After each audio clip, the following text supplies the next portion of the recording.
Are you doing it on an SD card? Always. Oh. He's smart.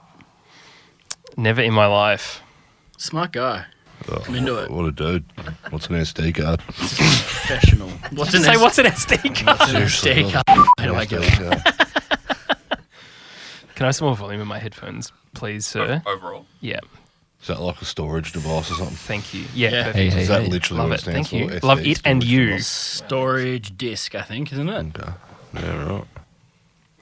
In this episode of Lakeside Drive, we try to figure out what random shit in this studio What does does and what it's what does short for. CD-ROM stand for, Campy? Compact disc. Something. ROM. Right. Right over something. Audible something. Yeah. Yeah. What about DVD? No idea. It's just Wow. a DVD. Digital something, surely. Video disc. Digital video disc. That would make sense. Excellent. What does RMW stand for? Just the What's- RM. Yeah, but what's his first name and his middle name? Yeah, I don't know. actually, We I can don't just know make it up. Nice. Why don't you know that? Reginald Mike Williams. Really? No. He's just outright no. It might be right, but no. If we're right, then Yeah. look at us go, I guess. Cool. Let's just get into it. Hi, everyone. I keep getting told that I shout for the introduction of this No podcast. shit. So I'm going to whisper this. Welcome to another episode Way of too Lakeside happy. Drive. It's great to be here, I guess. I'm just going to throw the normal thing out of the window because I'm sick of getting told that I'm You shouting. sound like Tom Clarkson, though. Sound like PBS, James. Whispering at me. Sound like Crofty at the start of a race. Anyway, welcome to this episode. We're reviewing the United States Grand Prix. Do that again. That was shit. No, I'm I joined like that. That was good. by my friends and yours. We will go in a clockwise direction. Ezekiel Fenn producing the podcast as always. Hello, my friend. Hello, James. Tommy T. Hello. Very good. And Campy. Hello. Are you okay? I'm well. I'm trying to whisper, but How my long can you voice is keep this up? too deep and it just sits underneath. I feel like if we're gonna Sunday session. this is great. I feel It feels like my Calm app just got broken into by James and So it's long trying to as- infect me with something. It's just corrupting me. Tommy T. It's not LeBron anymore. Hey Google, can we go to? I just go to the brewery. Tommy, I don't think you need that right now. Maybe go for a run. I do not want that Siri update. No, thank you. Fellas, it's good to be back in the studio with you. Listener, good to have you here as well. Watcher, nice to have you here as well. Look, the United States Grand Prix, it happened. It was the whole thing. Some things have happened before that time, though, that I wanted to go through right up front. Let's talk about Dietrich Mateschitz because I think that's probably the most important part. Yeah. Campy, you were the person who introduced me to the existence of Dietrich, to be honest, because, Really? yeah, I mean, Red Bull is Red Bull. It's such a big organisation. Yep. The actual person behind why they got into motorsport, Dietrich Mateschitz, obviously a huge part of not only Red Bull's involvement in Formula One, but World Rally Championship. Seb Loeb, for example, is a Red Bull driver. Carlos Sainz Sr. is a Red Bull driver. That's how he got Carlos Sainz Jr. into the Red Bull team, junior program rather.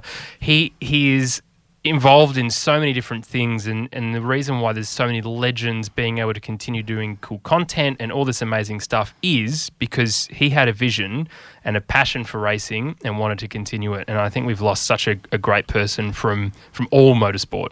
Yeah, I think what Dietrich has done, not only for F1 but wider, is he's turned an energy drink that's not really about an energy drink anymore. It's about supporting grassroots and elite athletes across the world, and especially when it comes to that extreme side of sporting.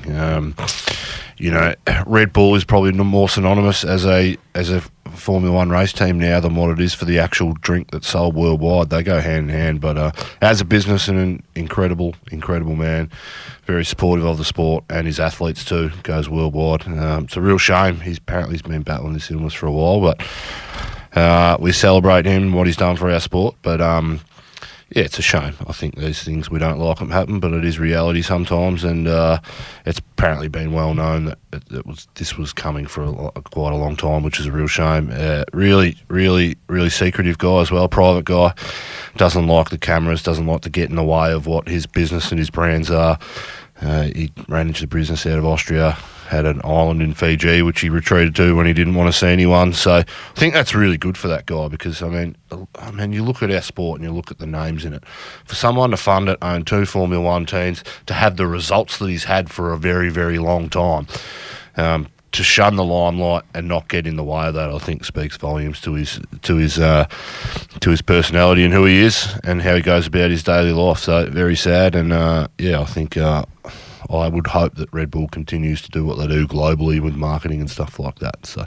From a content-making point of view, Tommy T, you sit in the design space probably more so than a lot of other people who listen to this as well, and certainly watching how Red Bull as a content creation company, more so than an energy drink company, more so almost than a racing team, has come in even the last 5 years, but wider 10 years. You think of old mate Felix jumping out of a balloon, Red Bull. You think of all of, now 2 world championships of Max Verstappen. The first time since Seb Vettel was driving the car that Red Bull have just clinched that Constructors' Championship.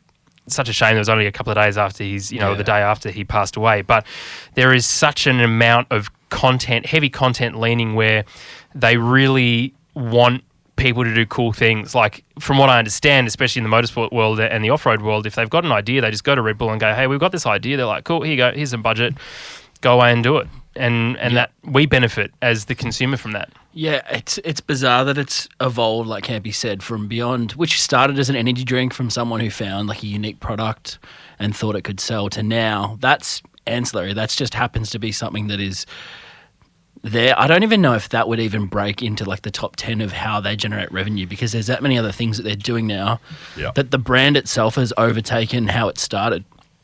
Yeah. But basically, if anyone in the world is doing anything cool, they should have a Red Bull shirt or a hat on, is basically the ethos. So we've got like cliff diving, there's really unique, interesting things that no one else does. There's parkour. There's people who don't actually compete in a sport. There's actually a basketballer, lethal shooter, who doesn't play in the NBA or anything, but is just a content creating guy who makes deep 3-pointers and is now sponsored by Red Bull, doing things on the back of super yachts and shooting off like high rises and things. It's doing cool things will get you a Red Bull sponsorship, and that's where they've positioned themselves, that everyone knows, okay, if I'm doing something unique and interesting, Red Bull wants a part of it, and that is a really unique place to be as a brand. And I think that's why they've done so well, because it hasn't been done before. Usually it's like, oh, we need to have a tangible reason to be here. Red Bull doesn't care. There doesn't have to be a logical link. It's What's like, the ROI? It's cool. Is it fun? Are people enjoying it? People are going to get a kick out of watching it. Yep. It's like Ken Block, right? All the Gymkhana series stuff that he did. That's a similar kind of vein. I mean, in Gymkhana was, 2010 to 14? Probably someone will fact And every energy drink has followed Red Bull. Yeah. So it's a massive shame. Of course, without Dietrich, we wouldn't have Daniel Ricciardo in Formula One. We wouldn't have had Mark Webber winning as many races as he did it towards the end of his career. Seb Vettel having a championship. Max Verstappen now having 2 championships. And it's a real shame. So to the Red Bull family, condolences for that, as you say. Hopefully continues on in a good way. Let's move into a little bit more F1 focused news now. Some results out of Japan, no real surprises. Crane was on the track, shouldn't have been on the track. They can't really tell us why it was on. I think someone probably made a local decision trackside, but one of the things that's come out of that is they're not going to have 2 race directors anymore for the rest of this season. There's one person, it's Niels, who's not the race director I would have picked because he really stuffed up DTM at the end of last year, but he will do the rest of the season, which absolutely, Campy, to me makes sense. Yep, they got this one right. Do we need to talk about it anymore? Did we not say it from the very start when they decided to have multiple race directors that was a bad idea? Yeah. Anyway, so that's it. I'm just pointing it out. I presume that the role has changed significantly from the amount and the workload Massey had last year. Massey didn't just have weekend and racing situations to go through. He went through all the new tracks. He made sure all the engineering and the degree angle, the banking on corners, even down to the curbs, they were safe and F1 ready. And he had to manage all that on top of being a race director, and it was just too much work in the end. So I would presume the role has changed, and someone's taken over that off-track stuff, and then someone's purely there for the weekend. The deputy race director position still exists, so I imagine some of that has gone in that direction. Let's talk a little bit about driver market news, because Logan Sargent has been announced that he is almost the second driver for Williams in 2023. He needs to have a couple more super license points. Seems like a super lovely dude, has to be said, for all of the press activity he did on the weekend. He was incredibly impressed by the car. Of course, he would be coming out of F2. He's currently running third in the championship. Needs a couple more. Needs to finish sixth or higher. But if he does an additional 2 FP1 sessions, which they're saying he will do, he needs to finish, fifth or higher if he doesn't do the FP1. If he does the FP1, he can finish 6th or higher at Abu Dhabi, and that grants him his super license points, will automatically mean that he's a Williams driver for next year. We have been talking about this lust for an American driver. Williams is not the team I thought would actually get there, Campy, but we've sort of said, and you've said in the last couple of episodes, there doesn't seem to be the crop this year in F2 that we've had previously. But Logan Sargent will be, hopefully, if it's a completely different conversation, if he doesn't, if he crashes out in turn 1, if someone who really has something against him, like Drogovic goes, yeet! Now what are you going to do? That is savage. That's unbelievable. Could happen. You never know. But, it's good for the US market, though, right? 3 races next year. Yep. Texas was huge. It sold out ages ago. Austin, we had some photos from people on the ground, and shout out to you if you sent it through on Discord as well, Hillary and Tara. But it's good for the sport to have a decent enough American driver. Yep, I took the punt, and I don't think he's one of these drivers that deserves to be on the grid because of pure speed and who he is. But hey, that's the sport we have at the moment. He's got his chance, which is better than most people get. So take your chance, grab it by the balls and perform. And if you do, you'll have a long career, and the Americans will love you for it, and you'll be a consistent driver on the grid for 10 years. So I think it's good. I think it's good for the sport. We always used to have this running joke back in the 2000s era, and there was always one Australian in the sport because Melbourne was such a pivotal race and it's so well respected. It was like there had to be one Aussie on the sport. There was all those conspiracy theories around that, and now we look at it and it's like it's stupid to not have an American in the sport, right? We had I think it was Scott. No, who was it? I can't remember his name. He's racing in IndyCar. What's his name? Dixon? No, I can't. Anyway. No, this is a good segment. Let's just all think. Guess of a last name. Just start a timer. See how long it takes. It was that Haas's inception they were looking at, but I think it's long overdue, and hopefully he performs, so it'll be good. Yeah. Be a bit like the Zhou in China next year. We'll realise how big it is. Yeah. Once we get to those American races next year. This next point frustrates me slightly. Ted goes in qualifying, I think. Yeah, quali. So, everyone, that we were talking about Danny Ricciardo going to reserve drive next year. It's not Mercedes, it's Red Bull. Everyone loses their mind. This has come out of absolutely nowhere. This has come out of Ted's parrot, basically, in the water park from last year, and his intent on just doing weird Ted things. talks guff. Yep. I haven't watched The Notebook for a very long time, but I had to watch The Notebook this week because he then said, oh, by the way, at the very end of the show, when they're talking about McLaren, by the way, you know how I said that he was driving for Red Bull? I actually meant it was the other way around, and it's more likely Mercedes, not Red Bull. I just ignore the other one. And just as a very last-minute sign-off, all right, mate, you can't, in this sport, and what Twitter would be dying sideways, not that I check it, but you can't just say one thing and the other. It's like us saying, oh, we know that, I don't know, Oscar Piastri is actually racing for an IndyCar team, and just saying it time and time again, and people go, oh, well, they're Australian, surely they know something. And absolutely nothing. Well, you'd hope that someone like Ted is informed. Unfortunately, he's not, and he was just guessing. But the way he was talking was very factual, unfortunately. It was just a pretty big deal. Maybe it was at FP3. I can't remember. At some point in the broadcast. I think it was qualifying it, you're right. But it was disappointing. So where do we sit on this now? Do we think that he's right, or do you think that Red Bull is still an option? Is it... Does he know anything? Do we have any information to further this conversation? Does anyone talk to Sky Sports F1?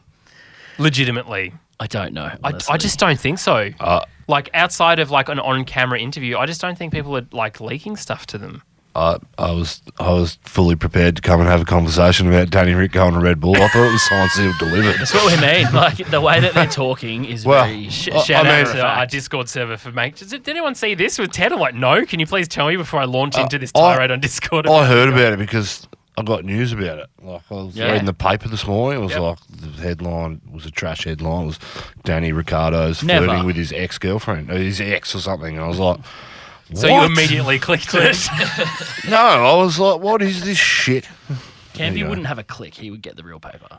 Oh, that's a good point. No, I've Had to actually flick through. got the 3 of them on here. Do you really? Do you wet the finger when you turn the page? Are you that kind of I was, older yeah. gentleman? On your iPad. Can't read. On the iPhone. Can't read the age anymore. Uh, It's just the Australian. so anyway, But I'm getting over it. The press conference at the beginning of the race weekend, basically Daniel said, I am with a team for next year. It's to try and line me up. This I'm paraphrasing. Trying to line me up for something that's actually decent In the future. 2024. Yeah. It's There's a not. plan in place, right? There's no Williams. There's no Haas in that future because at least he would want to get back to being on a podium. Now, who knows what that team is? I said to Freya last Friday, depending on what Audi does with Sauber, maybe that could be an Audi Sauber launch in 25, 6, if he stays there long enough. Who knows? Anyway, it's happening, maybe. Can we be buoyant about it? Absolutely not. Feelings in the bin. Who else is in the bin? Your former CEO waving a flag that looks like a robot. Tim Cook, the CEO of Apple, is What the an most absolute unenthused wit of flag waver that I have ever seen. Did not look like he wanted to be Discuss. there, did he? It was very lackluster. We were watching, I don't know, it was like he was bored and it was hurting his arm and he just wanted to leave. It's exactly what it was But like. all 3 true. Yeah. For sure. Yeah. So bizarre. Anyway, it was a very, very odd thing. I then later got told that this whole Brad Pitt F1 movie thing, which I don't really care about, to be completely honest, is he's the executive director or something. I don't know. Please, Producer. someone punch me in the balls. Okay. The pain I'm be back on. experiencing. Actually, good Right. break. We've got an email, Campy, and they want you to be a part We're back of after it. this short break. They want you to be in a movie. Look, there's plenty of other things to talk about that, but we'll leave it for now. We'll come back to a couple of those things. Let's do our Discord comment of the week. And now it's time for the Discord comment of the week. I've actually lost my headphones, and I only heard that in my right. I'm just going to do that for the moment. Do you enjoy hearing your own sting in your own voice every time it plays? No. It's still very good quality. This is from Ross, and it's on Fernando Alonso missing his wing mirror. He says he's halfway towards enabling Stroll vision, which is just having no mirrors at all. And I absolutely love it. It was a very off-the-cuff comment, and I was a big fan of it. So, Ross, very, very well done to you. Very I'll just good. reach over and do this.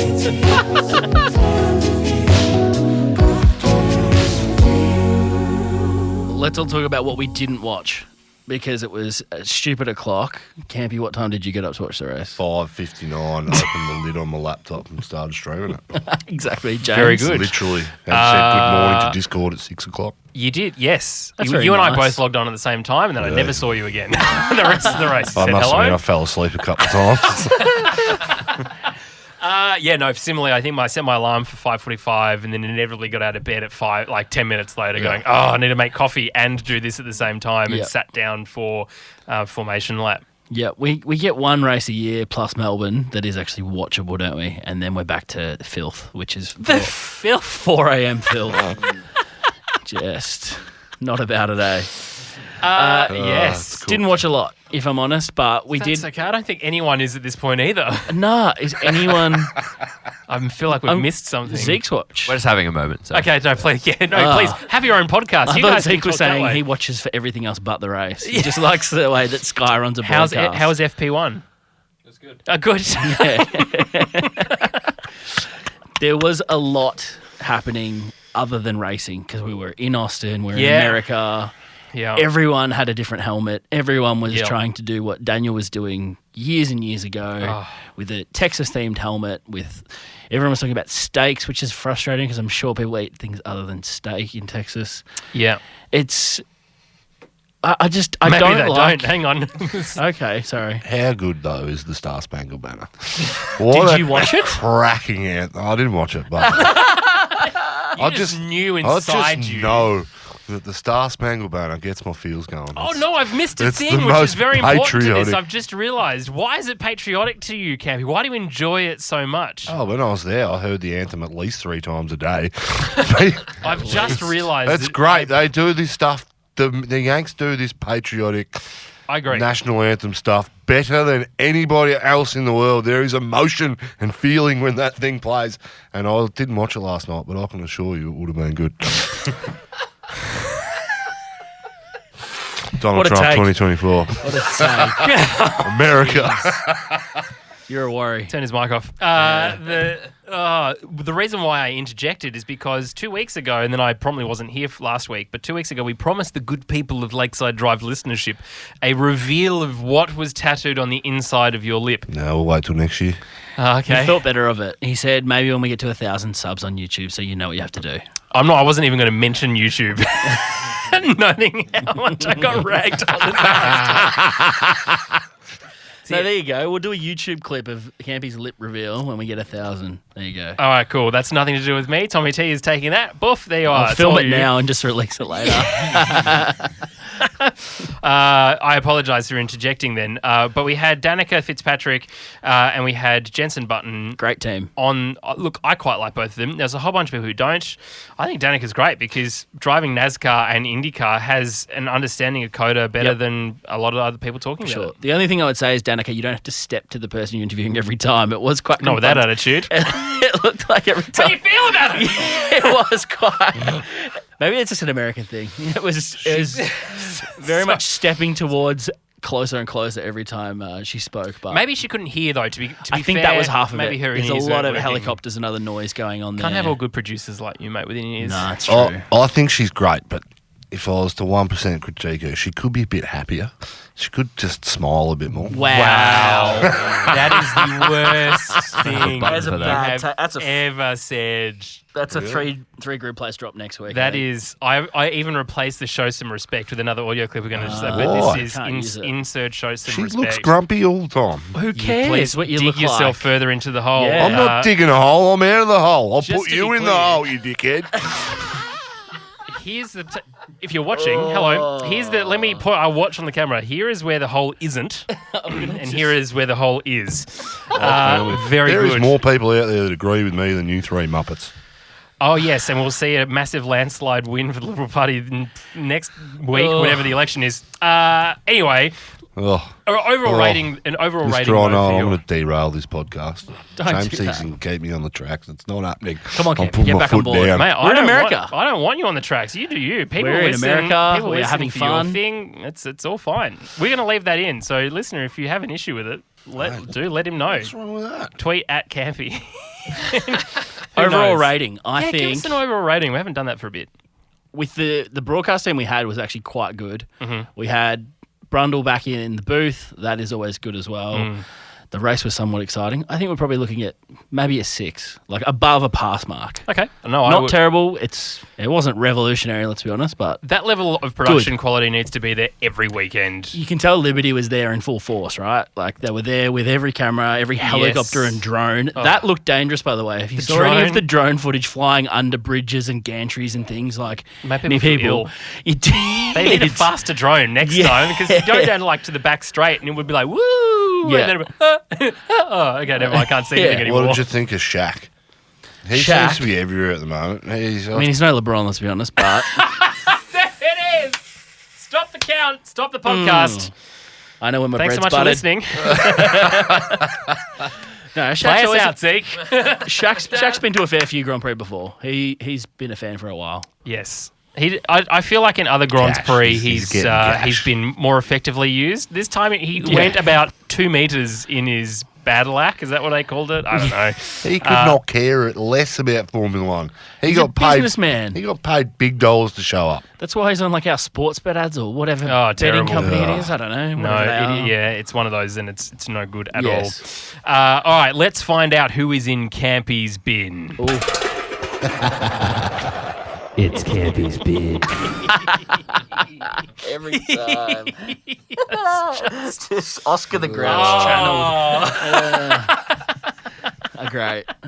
I'm going to put Alonso in there for that up the backside move of Lance Stroll. Wow, I did not expect that take. I thought that was going the other way. That was rookie. You put it on Alonso. Yeah. Wow. Oh, okay. I did not expect that. That is No. the upset of probably this year, I think, of the podcast. He'll be back out next week. He'll be in there temporarily. He needs to just So you serve a little weekly sentence, I think. talk me through it, because the way I see it is he was trying to cut the aero, get as close as possible for flicking himself out to the left and making an overtake. Yeah. When Lance made a move, late, accidental, whatever it is, but made a move towards Alonso, who was making a move. I think in this day and age, Alonso's coming up behind him. If you go up someone's rear like that, it's more your fault than the other person in front. But he wouldn't have been up his rear if Stroll hadn't have moved left. Yeah, but if he was in front of him, he wouldn't have to do it in the first place. So the logic's like So he's who was behind at him, fault and he in had Azerbaijan. Was it had, Daniel or Max? He had amp at Azerbaijan. 2018. That was completely different. That was under braking, and no, it was under braking. But Verstappen made It was two different in moves. that respect. It was. Verstappen made two moves, and the reason why Danny Ric and them Just crashed is asking. because there was no room up the inside. Max didn't leave enough room. Yeah. No, I just think that, I just think it that was- Alonso's move had already Can I been just- committed He's to. better than that. Can I just see He your key is. fob? You haven't just suddenly been given an Aston Martin in the last couple of days. There's this very bizarre attitudes and behaviour going on. I just across thought here. you would see the issue and, knowing who you are, would love Alonso and don't like Stroll. is a So big that's shock. why I would have Hey, thought Stroll But had Campy the is chance. independent and does not have these. Stroll- cannot be swayed. No one can put him on any kind of track. No. Stroll, Rail or otherwise. Stroll had his chance. This was what One we in used to 100. say 1 in 4 We're races. still is counting. We haven't had the one yet, have we? 1 in whatever it's been since he's been in Aston Martin. This was his one chance. He had good track position. He was did. running He on the was podium at one fast. stage, and I think it was just. I thought this is his night to get a result that we've been expecting for a long time.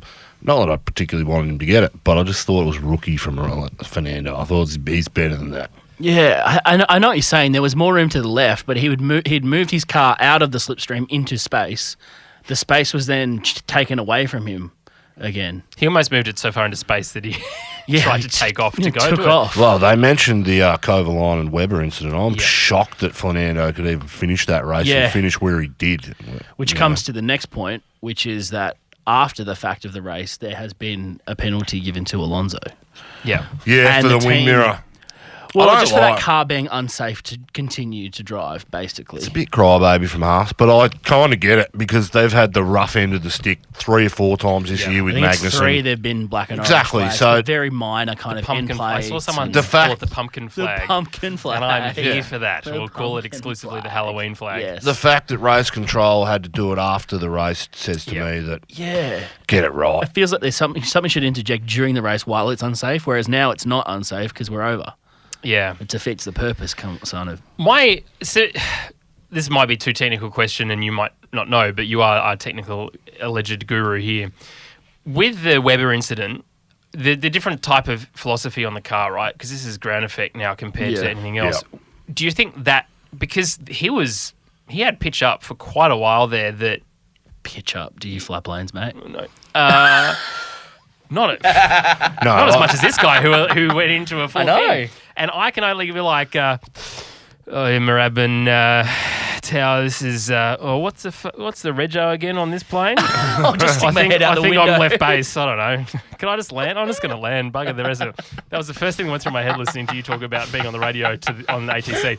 He'd but be like is one it- of those Chinese pilots rocking into America, and the American guy's going, "Are you cleared?" He's like, "Yeah, I am. Thank you, I'm cleared." He's like, "No, I'm asking a question," and the guy's like, "Thank you, I'm cleared." He's like, "I'm asking you a question." Good, thanks, and you? Do you think the philosophy is why the car didn't take off? Or is there just very lucky that it... I would suggest Fernando got off the gas pretty early, and yes, his front end went in the air. Webber's and Kovalainen's was so different that Webber's car, by the time he'd reacted, terrifying. it was already like horizontal anyway. So It was like a sail, sorry, wasn't it? vertical, not horizontal. Just the way and once the wind catches it, it's up. I think Fernando got lucky last night.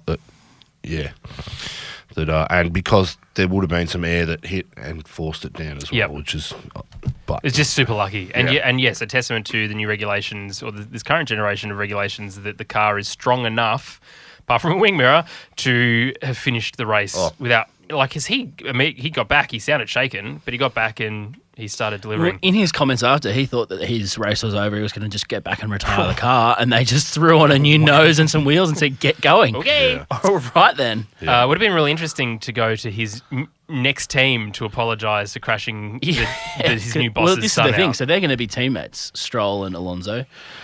Stroll's Really? comments Is after. Stroll a teammate? Is he even a driver? This is why I'm so confused by your position. He just Anyway, shows up. it's just not expected. Hey, I've got to put someone in the bin every week. This is tough. Could have just put Stroll in. It would have been easy. You've had to do some preparation. Unbelievable. Any podcast penalties before we move on to our team by team? Just Zeke for being late. Unbelievable. We all arrived at the same time. It was Yeah, pretty it's cute. It was true. like a boy band arrival. It was.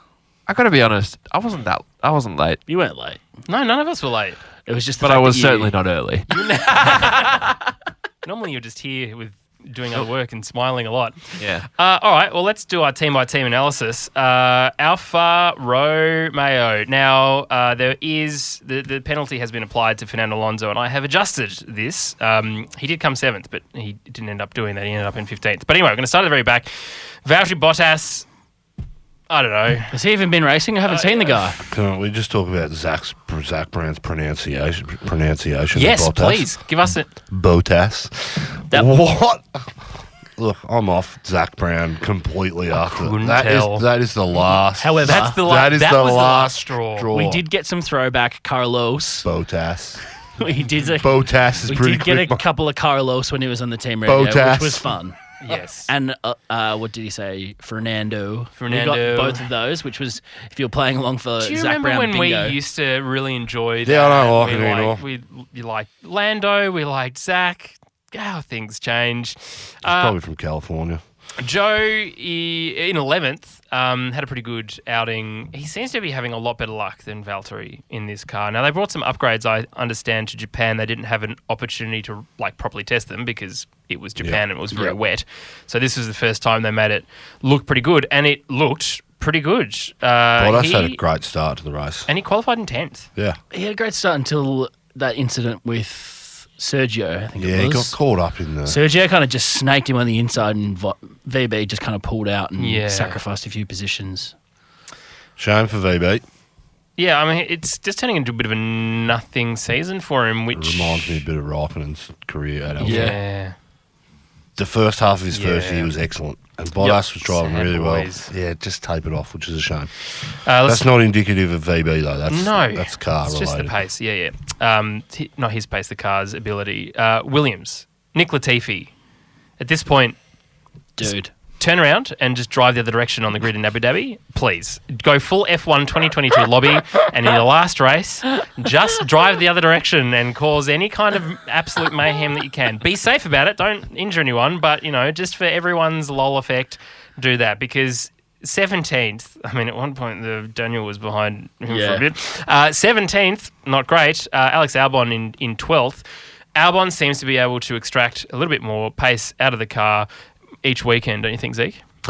Because I could tell. I knew you were... Tommy T, would The you best like was to... you were leaning on the mic as well, Exactly. so that'll be captured. Zeke, discuss. No. Sorry, I asked him a question. sorry, Don't Zeke. be rude. Anyway. That's a great point. What did you think about his blonde hair this week? Oh, yes. So Alex's partner is a professional golfer, and she was there in the paddock doing some golf things, beating every F1 driver at long drive, which is hilarious Very good because to she's watch. tiny. She's tiny compared to all of them who are big, strong racing drivers, and they still couldn't drive that well. She's got the Midas touch. It is true, but she's an excellent golfer too. But she very is. funny that Alex posted, "Why is my girlfriend here in my paddock playing her sport and beating me at it?" Excellent content. She's with a blonde modern-day hair. woman. With blonde hair. With blonde hair. I did see Interesting look. Italiano got Was a it- really was it good blonde drive. Or was it that shitty orange that... I know it was like a platinum-y he blonde, did man. it It was properly. white blonde. Damn. Yeah. Albon. Albono. Yeah. He seems to be having a reasonably good time considering he almost died Yeah. a couple of weeks ago. Oh, here we go. Here we go. No, everyone. All right. Almost died. Yep. How close to death was he? Well, he was on life support. Yeah. Usually life support means... Absolutely no prep. I'm moving on. AlphaTauri. Pierre Gasly complained a lot. He's in the villain era of AlphaTauri. He's calling them out for being useless. Yeah. Hilarious to listen to.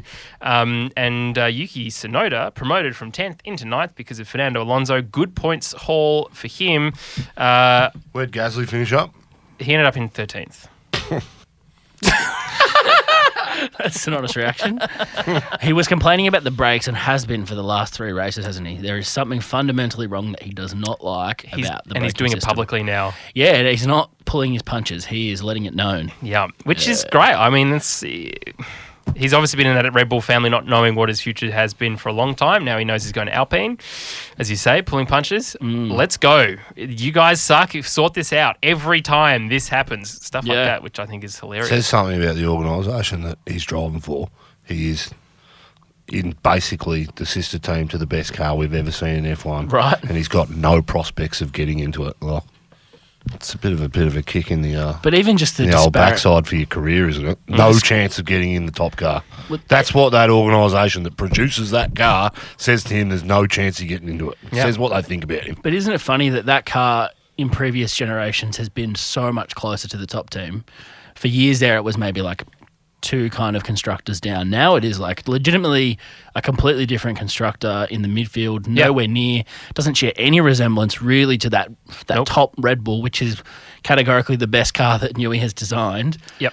It seems like we should go back to being a junior team than being a sister, which doesn't kind of benefit from all of the upgrades and all of the things that you're learning from the top team. However, I don't know if that is even possible anymore with the new... Well, I was going to say, I think with the new regulations, it's very difficult for them to share as many parts as they did last year. Yes. And the year before, let's not forget his win with AlphaTauri at Monza. And he was holding off that McLaren of colour signs right down to the wire. So, anyway, Yuki Tsunoda, though, he was behind Gasly for a bit there and was told that he wasn't allowed to race his teammate. And Yuki was like, hey... Don't care.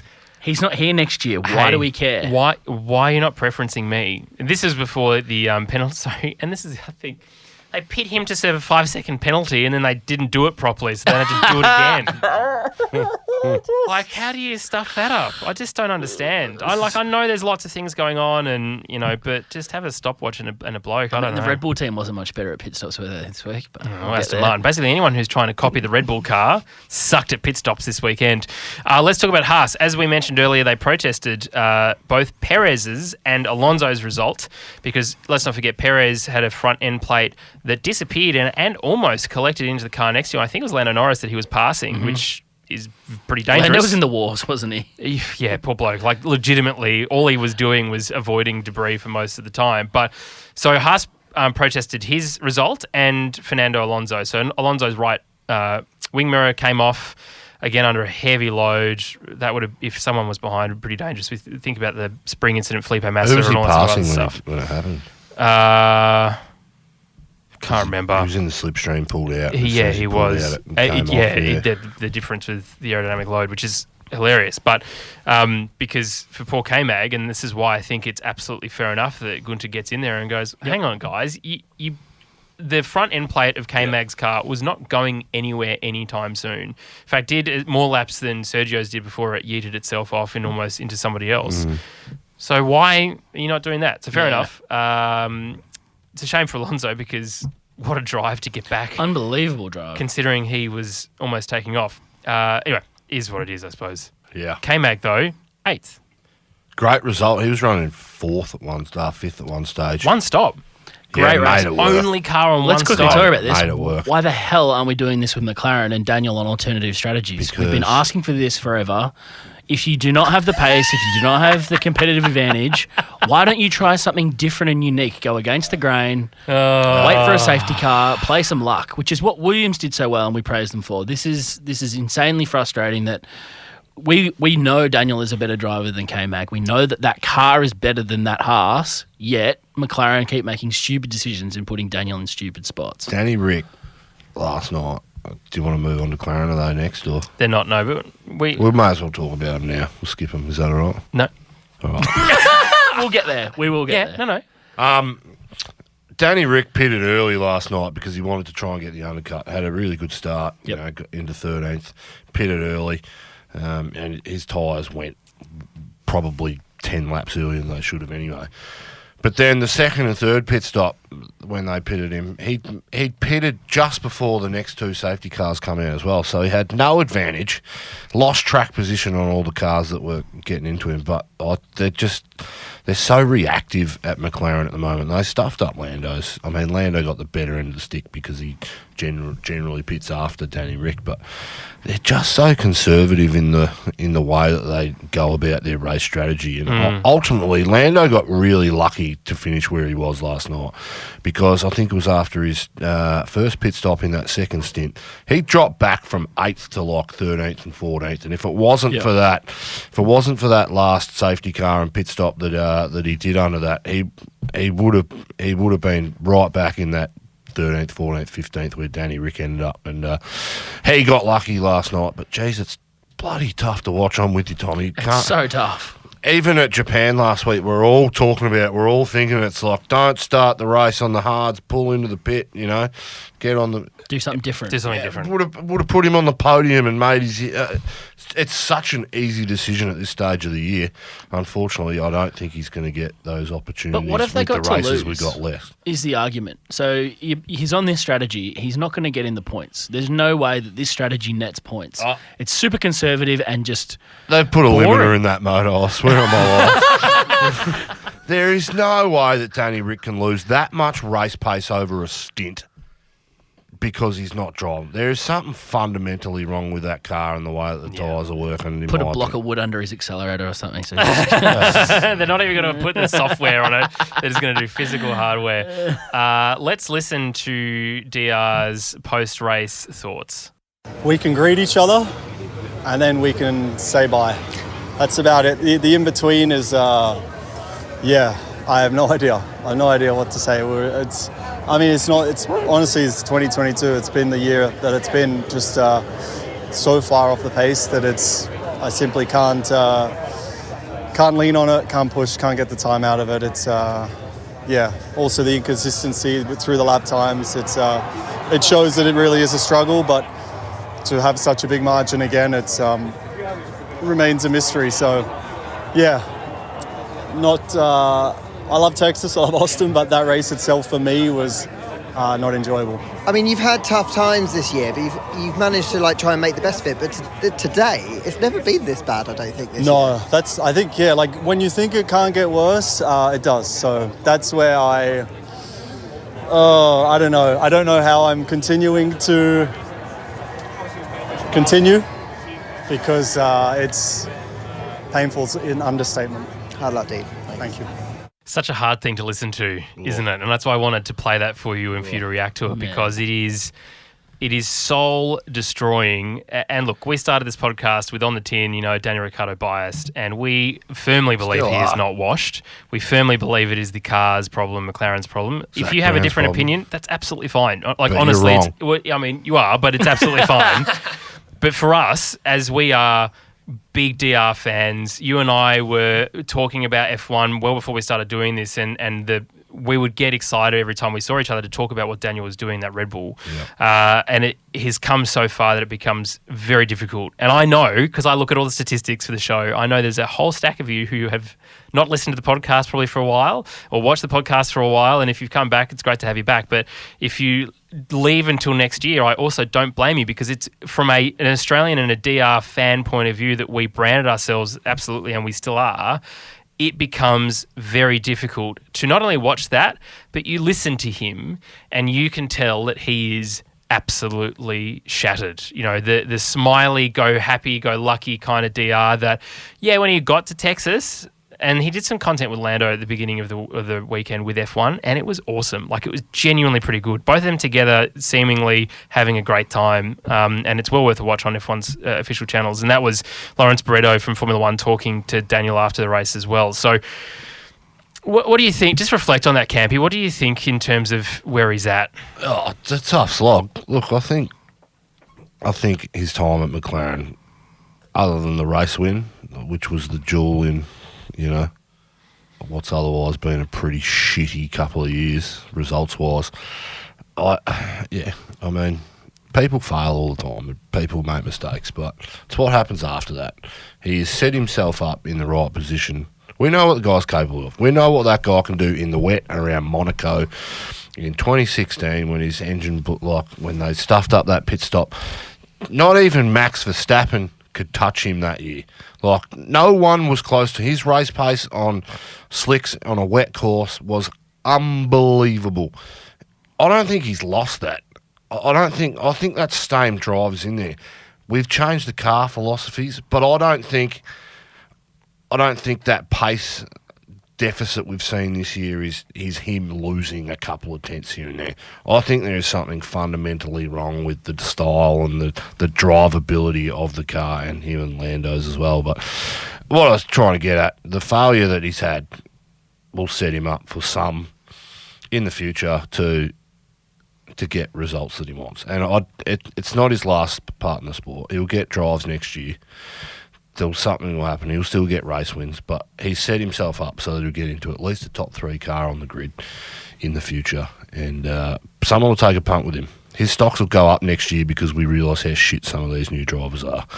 And but as a fan, tough to watch, tough to listen to. We were talking about how much we can't stand watching F1 at times at the moment. We touched on it last week, Tommy. Mm-hmm. It is bloody tough when your boy's doing this badly. Yeah. And it's not a personality thing. Everyone on the grid loves him. Mm-hmm. The team thinks he's the best dude ever. They are open about that. But I can't. We've tried to explain the pace deficit between him and Lando at times, and I don't think it's because Lando's a better driver. I just think Lando's been in this car, and it's the only car he's ever driven, you know. But he'll pick himself up. He'll be right. He'll have a 6-month break with no pressure and come back and be better than ever. I think it's just evident that you can see the Gasly reaction when you're about to leave and you're not going to be around next year, and the openly complaining and raging about things that aren't right. Then you've got Daniel there clearly biting his tongue and trying to remain positive as he possibly can after one of the more devastating weekends, I'm sure, in his favourite place with one of the worst races he's probably been in. Like, the character of that person is unbelievable, and that's why we like Daniel. Other than his ability to drive a car, his ability to do all these other things, it is because his character as a human being is someone you want to root for and love watching. Yeah, it is both well said, very well said. What do you think?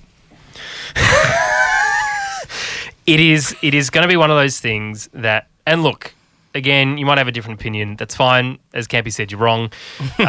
One of the reasons that we started this is because no one was talking about Daniel enough, about how good he is in a car and what he's done. So it's a shame. One thing I will say, and I think I mentioned this on Freya's pod as well, is that Pirelli are, with the tyre test they did over the weekend as well, they are trying to figure out a front tyre compound that is less understeer happy than what is currently being driven on. So from what I also understand with Daniel's career, considering he's been around the sport for quite a while, the way the tyres have gone is that they haven't necessarily gone in a direction that he has been happy with. Now, of course, you're probably not going to make a tyre for one driver, but it's just a contributing factor as things have gone along. And he even said in that interview with the race, and again, it's well worth it. The race sometimes I sort of shy away from, but search it. Just Google the race Daniel Ricciardo interview. It's a long form written content. And in it he said, I cannot understand the car. I'm thinking about every section of the corner each time I'm going around the same corner, and the performance is different the next lap. And then the performance is different again the next lap. So he's never comfortable. He's always having to think and everything else. Whereas you see Max and, Lewis traditionally. But again, with the Red Bull, was it a mistake that he left Red Bull? Well, who knows, right? You sliding doors moment, whatever else. Yep. Renault, he brought that car into his own. Yep. And he absolutely lit that thing up. And as we said a couple of weeks ago, he was putting it in places where he had no right to be in a Renault compared to the Ferraris, especially in the power unit. The coming out of the power unit issues that Ferrari had and the dominance that they were still trying to seek compared to Mercedes, the attitude. Red Bull as well, still trying their best in Mercedes. The fact he's getting podiums in Renault is awesome. And you Yeah, you're totally right. That first year, he fended off Hulkenberg in a car that he struggled with. The second year that second year against Ocon was unbelievable. Yeah. The results he got, and he hasn't. I don't think he's missed it. He would go. He did laps in Monaco last year, and he's like, "Yeah, that was good on the edge." And the team's like, "No, he was 6/10 off it." Mm-hmm. And he's like, "What?" You know, just that's the reception of the car. But interesting too is he did P2 on Friday, and his qualifying time was only 4/10 better than his P2 result, which says something as well. What the fucking hell is going on with that? You danced around it. You really, thought about it anyway, and really you well. still committed. What is going on with that car and that McLaren organisation? I don't think they're as good as what we think they are. So, as you said in last week's episode, it is important as this podcast says goodbye to Daniel and full-time race seat for next year to turn our attention to Oscar. And I can't remember which one of you said, are we going to, I think it was you, are we going to like McLaren again, Campy? And I think one of the things that Drive to Survive has shown is that people are becoming bigger fans of individual drivers more so than traditionally they were teams. Yep. And Seb Vettel's a good example of that. How good was Seb Vettel? Let's talk now about Sebastian Vettel, 7th. yep. Oh, the drive. Unbelievable. With a 16-second pit stop too. Yeah. Just Aston Martin were on it. Yep. That start by Stroll, 1 to 100, absolutely. Couldn't Yep. see it all the way through, fine. But for Vettel, with a terrible pit stop, and again, listen to the team radio if you haven't yet, listener, at the end of the race, Seb's like, don't worry about the pit stop, shit happens. We'll get over, so long as we learn from it, that's all I really care about. He's the best. Which is such a genuinely thing to say. I mean, in 2013, he would have absolutely roasted everyone in his grid square. He would have launched a nuke on them. But anyway, it is how drivers should be. And yeah, Aston Martin looked good for the first time. Yep. I was thinking to myself, geez, maybe Fernando was shown something that no one else is known as a reason to go to that outfit. The stolen Red Bulls design plan. Maybe. I think the thing is you're going to want the consistency from Aston Martin because we've seen things. This pit stop's an anomaly. It's kind of one of those random ones. But there's been other things that were, as a team, they haven't supported Seb well throughout this year and haven't supported Stroll. I think that's the one thing lacking, and it's been evident at Alpine too. Alonso's had some unfortunate luck and some team stuff ups. What he's going to want is just consistency. Just turn up, do a good job, be mediocre within that, but don't cost me races, don't cost me positions is all he's going to ask. Oh, there was a couple of races ago. Where was it? It wasn't Japan. It wasn't Singapore. It was before that. Anyway, Yes. Where they had a really good wheel slide, and we put it down to, this is track specific for that car. Oh, but yes. They've come back again this week, and they were right on it this week. No, that car looked very competitive. Stroll was excellent. He had really good qualifying. He was good through all practice sessions that he participated in. I think Mercedes has made some gains in the engine department as well. So you're just taking all the credit away from what we've just said and giving it to someone else. Thank you for that. That's really... Well, why not? I don't like I it. think you're wrong. Mercedes brought a front wing that wasn't legal. And they just left it on the rack anyway, which I think is hilarious. Anyway, the point is, Aston Martin, very tidy result from them for Seb. Of course, we don't know what Stroll could have done, but potentially he would have been in that sort of top 8 as well, considering. Let's look at Alpine. They're kind of out of position here but now because of Fernando, but demoted from 7th to 15th. Esteban Ocon then promoted into the points in 10th. Congratulations, you get 1.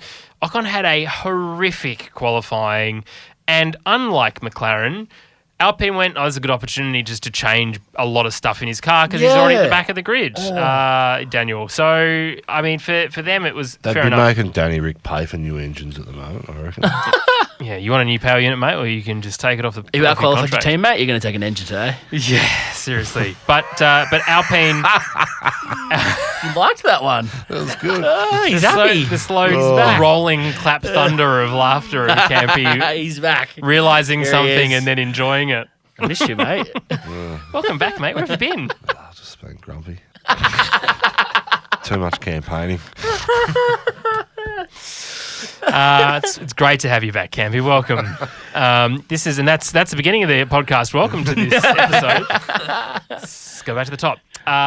So Alpine, look, Fernando, It was such a good result for whatever side of the fence that you think you're on in terms of whose fault it was. The fact that he got that car back to the pits and then put it into 7th and had some very, very good battles for that rest of that period. But even the phenomenal. mindset of like getting that car back to the pits and like, okay, my race is over, winding down, I'm just getting back safely. And then they're like, no, you're going again, and just switching your brain back on into race mode. Like, where am I? What position am I?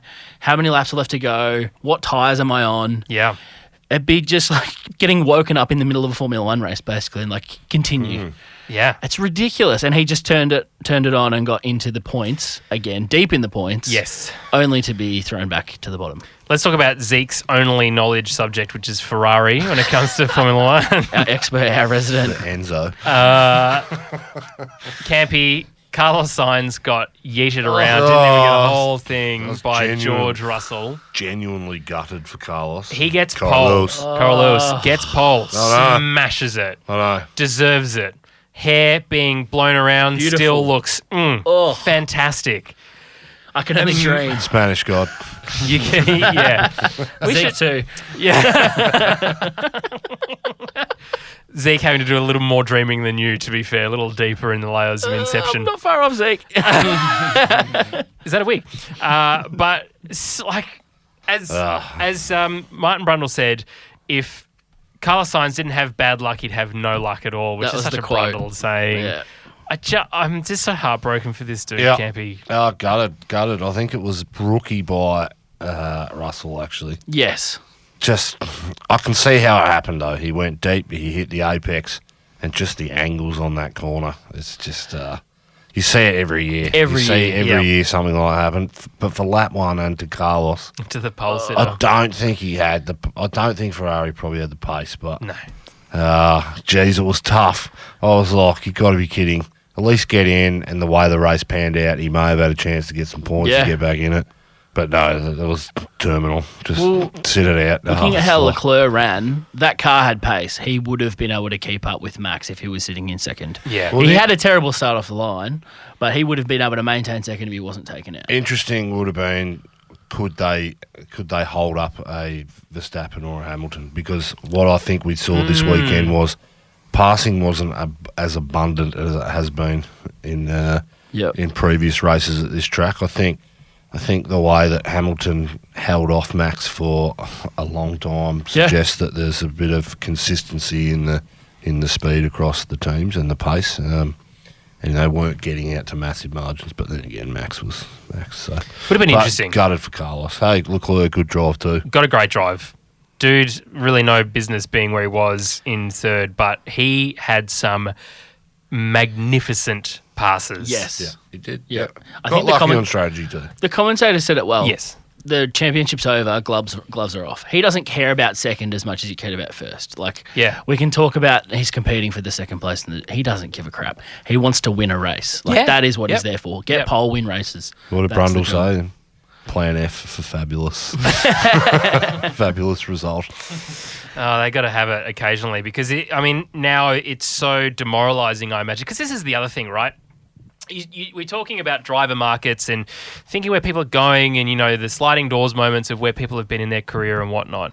But as Carlos Sainz and Charles Leclerc, at what point do you realise you're never winning a world championship with Ferrari, and how do you get out of that organisation without doing the Rubens Barrichello, Sebastian Vettel, Kimi Raikkonen era back. of, well, see you, mate. Williams Yeah. is over there. Felipe Massa. You get lucky like a Sergio Perez, and 15 years into your career, you finally get a shot. But he didn't go to the top. He was at McLaren Yeah. for a very short period, but I'm just talking like Ferrari is Ferrari. You don't Yeah. say no to Ferrari when Not they many come people go calling, from Ferrari right? to another top team. They No. usually fall backwards. It's, Right, so it's this Red is Bull it. to Ferrari. This is his 4th year in Ferrari? Or fifth? Leclerc? Leclerc? Yeah. Yep. At what point does Ferrari start doing what they did to Alonso and Vettel because they are not getting them the results? I that don't they think want? it's Leclerc that's not getting the results. I agree. The problem, I think, and it's nothing to do with Carlos's pace, it is the pure bad. He is the Valtteri Bottas of that team at the moment in terms of just sucking all of the bad luck Yep. out of the way of Charles and putting into his car and he is deflated 6 DNFs for Carlos this every year. week. He said on the radio as well, I told you I could do it. Now, I told you I can do it means there's already conversations going on about his pace. Yeah. His pace hasn't been far off his teammate. His luck has been the factor that is. And last year he was faster than Charles. Yep. He had moments in where he's previous faster. generation. That guy car. is so unlucky, and things like this that get taken out. He gets taken out in when he's got opportunities to perform. He doesn't get taken out when he's already at the back or something. I'm just saying it's a very Politics behind closed doors is. But I don't think Ferrari could be disappointed with either of those drivers. I think Ferrari has. Oh, they will be though. But Ferrari has disappointed those drivers more than the other I way see what around. you're saying. Yeah, I just Ferrari's think it's very been the one interesting that's been failing. because you know Sorry, I Zeke. just don't know whether or not. Come on, Zeke. It's fun. I know it's. Come on. I will go for the drive in the Enzo later, Yeah, or, but or the F40. But what happens in 2024, 2025 when these guys haven't delivered world championships? You can do all the reviews and they'll say, "Oh, we think we're going to go in another direction." These guys have the pace to win a world championship if Ferrari delivers them a car. But all their reviews should say we're up against an Adrian Newey designed Red Bull car with the best driver that we've probably seen in a generation, who's probably going to be the best, the greatest of all time when he finishes. That's the reason we're not winning championships. Yeah, absolutely. But at the same time, it cuts guys like Leclerc and Carlos, these top of the top talents that aren't getting the job done, and they'll have careers a bit like Danny Ric did, where up thus far, where all the pace, right place, wrong time. Exactly. Sorry. Wrong Right place. Right place, wrong Right time. You're time. right. Do you know what I mean? Ferrari is the right place. yeah, Unfortunately, not right now. and it was, but it's only really been the right place by accident with Kimi, Yeah. and that was an accident because he Yep. wasn't the favourite to win that championship at the end of that race. Well, yeah, totally. If- Like, I'm Yeah. the champion. Whoops. Oh, I'm the champion. Hamilton should Oh. have Hamilton should have won that one. Yeah. Yeah. Yeah, So, but I agree. But you can say right place, wrong time, wrong place, right time, because Yeah. it is the same same for that thing. team. Yep. But the thing is, either Ferrari then pissed them off, or they pissed Ferrari off, and it would be a power move for one of them to leave Ferrari and say, "You haven't delivered. See you later." And it would only be that second Red Bull seat. And if I was Carlos, I'd be trying to warm that Red Bull pull turn Or if again. Hamilton does leave. well, Sure, that's they're where both young enough to do it, but I reckon Charles has got a better chance at. that's where Mercedes. someone like Lando is probably in the best position to take over one of those drives, because Yeah. Yep. he's performing well in a relatively shit car, and when they decide to make Yep. the change, he's the logical choice. It's the nicest thing you've ever said about Lando. I'm proud of you. I felt myself really liking Lando this weekend. Again, go back and watch the content with DR. It's because you want to wear your merch. I get it. It's fine. Yeah, no. I looked at that T-shirt the other day and went, "Well, I'm never wearing this again." I bought us some merch. And the hat. Mercedes. Let's talk about Mercedes. Lewis Hamilton ending up in second. I loved Sky's like, "It's gonna happen. He's gonna win." Where all of us sitting there going, "No, he's not." It's just Max is just only a matter of time until Max Verstappen overtakes it. Death taxes and Max Crofty Verstappen. could not help himself. I just made it better. Made the whole overtake better for me. Just how deflated Crofty was as a result of the him. last 20 laps of this Grand Prix was excellent. Yeah. Yeah, It made the race somewhat enjoyable. you're not wrong. That was an excellent. We had everything going on. Verstappen struggled to get past Leclerc, and Yep. he stuffed up his pit stop. Yep. Hamilton should have probably run away with it. He would have run away with it in yesteryear, and even he was looking good with maybe 6 laps to go. And I mean, But nice to Verstappen's see Hamilton with the tools again to fight. Because at the start of the season, there. it was nowhere near. So right. He's so much closer to having a comparable battle again Yeah. with driver talent based on not just a deficit of car quality. Yeah. Hamilton's had some bad luck since Spa this year. Mm-hmm. Like Mercedes have had some bad luck with just Because strange VB left. things. They're going to want to pin it on. Yeah, exactly. Russell Voodoo doll. is apparently the up and comer, so you I can't pin it like on seeing him. Hamilton back up there. I like seeing that Hamilton Verstappen battle again. Yeah. Yeah. That was excellent. Hamilton's working his ass off to get this. Yep. To get another race win. And it is good to see. I never thought I'd ever say that, but here we are. Like, it is... We're now in the Max Verstappen dominance era. It's classic Australian talk, probably. Well, we can't have that. No, stop that. Oi, No more dominance. piss off. Yeah, you're being too good. Back to the grid. Go to AlphaTauri. But it's good to see, though, that, as you said, Hamilton's getting up. It's good to be on the podium. George admitted he had a terrible race after spinning Carlos around, and he had some damage as well. He ended up in 5th. Now, Red Bull, constructors, for the first time since their time with Sebastian Vettel. It's a big moment, as we said at the top of the podcast. Sadly, Dietrich is not here to witness it, but Perez finishing in 4th, Max Verstappen winning. No real surprises at Max winning this result, but in terms of a dominance of team, they certainly seem like they are going to be the ones being able to build a little bit of a gap rather than being chased down like we've seen last year. If they keep overspending and breaking the cap, of course they can keep winning. Well, yes. Well, this is what good catering does, apparently. It feeds the mind, which means they can do something.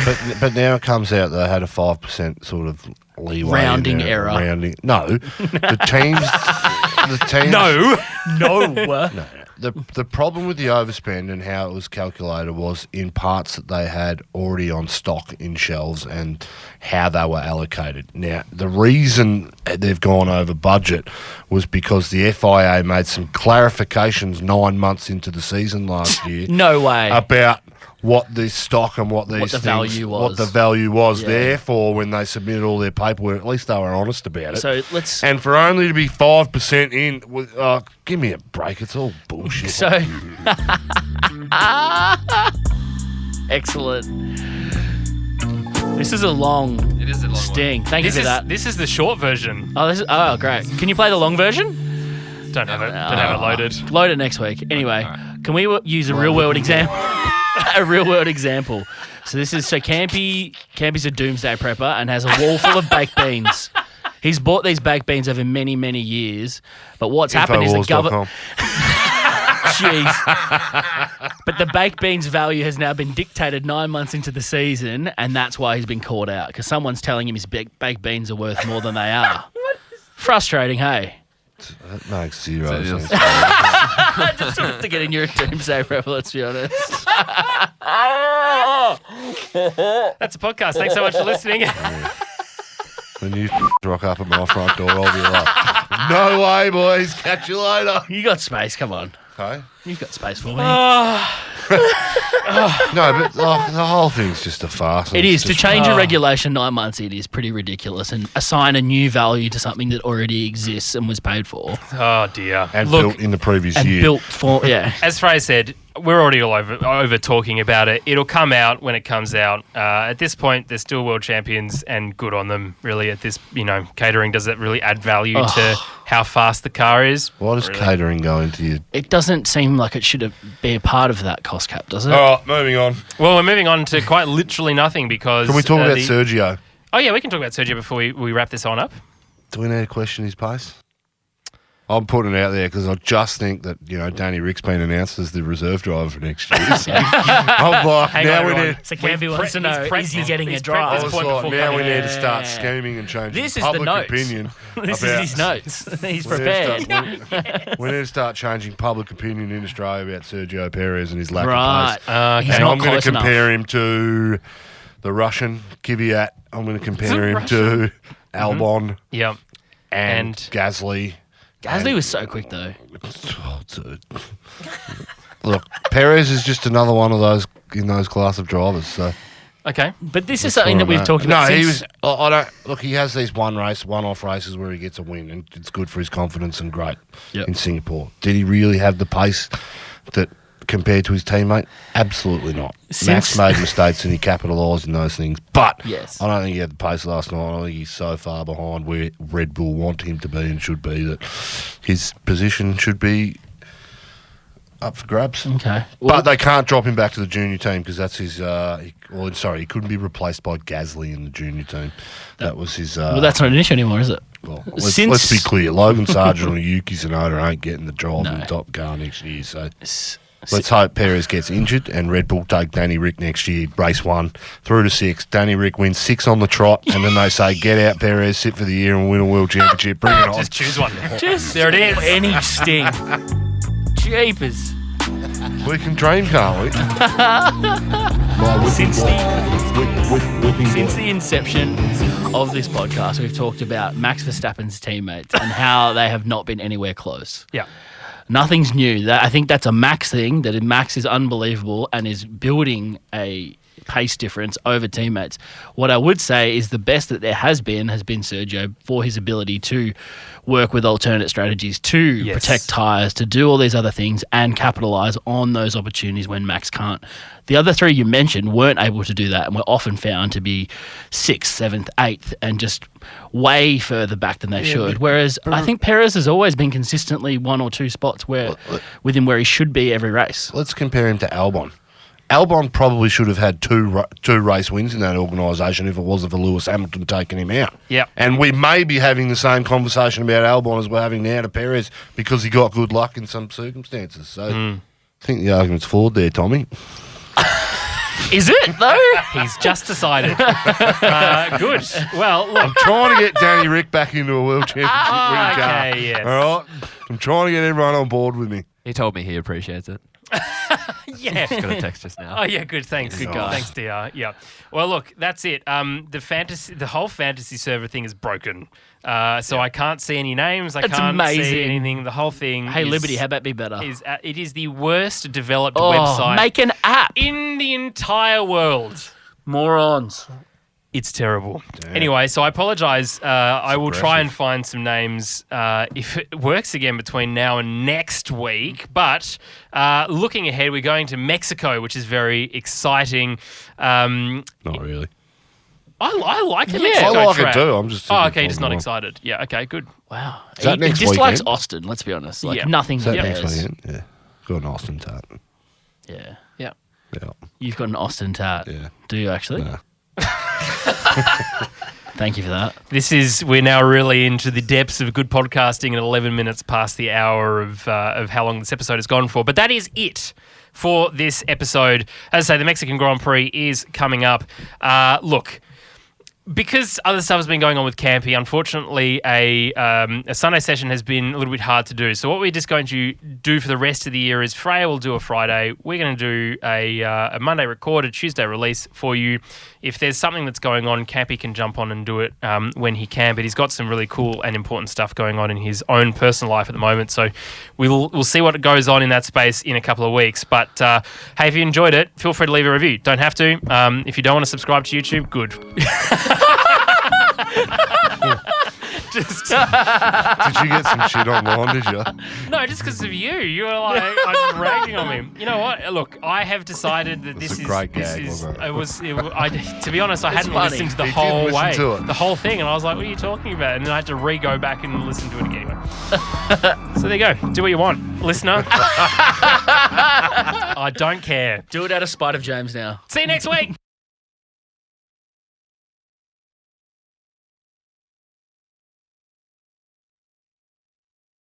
All right.